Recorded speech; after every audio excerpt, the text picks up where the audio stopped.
अधिकारी उत्तर प्रदेश को हमने डीएम साहब के माध्यम से ज्ञापन दिया है और जो मेन विषय है, मेन मुद्दा है वो ये है कि जो एसआईआर की जो अवधि है अब सिर्फ एक ही सप्ताह उसमें शेष बचा है और जबकि बहुत कम अभी काम हो पाया है।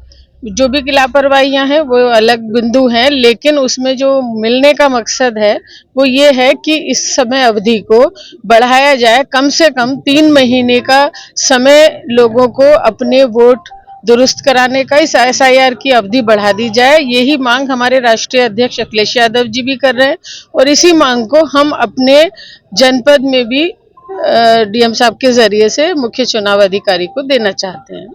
विभिन्न संगठनों के माध्यम से ये भी मांग की जा रही है कि जो एसआईआर प्रक्रिया है ये एक जटिल प्रक्रिया है, इसको सरल किया जाए और पक्षपात का भी आरोप लगाया जा रहा है। देखिए, मैं बताना ये चाहती हूँ कि मेरे पास भी क्षेत्र से जगह जगह से फोन आ रहे हैं, जबकि ये काम बीएलओ का है कि वो बीएलओ फॉर्म भरें, क्योंकि साक्षरता भी अभी 100% नहीं है हमारे यहाँ।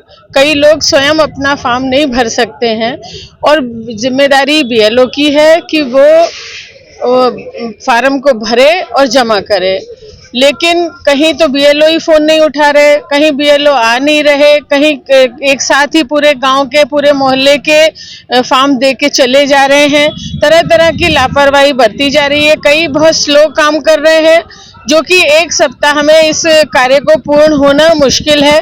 बहुत बड़ी आबादी है हमारे प्रदेश की और इतने कम समय में अब सिर्फ एक हफ्ता बचा है। मैं एक आप लोगों के माध्यम से ये भी जानना चाहती हूँ, और जहाँ तक मुझे जानकारी मिली है अभी बहुत ही कम परसेंटेज वोट का बना है, जो कि अब एक हफ्ते में उसे कार्य को पूरा होना असंभव है।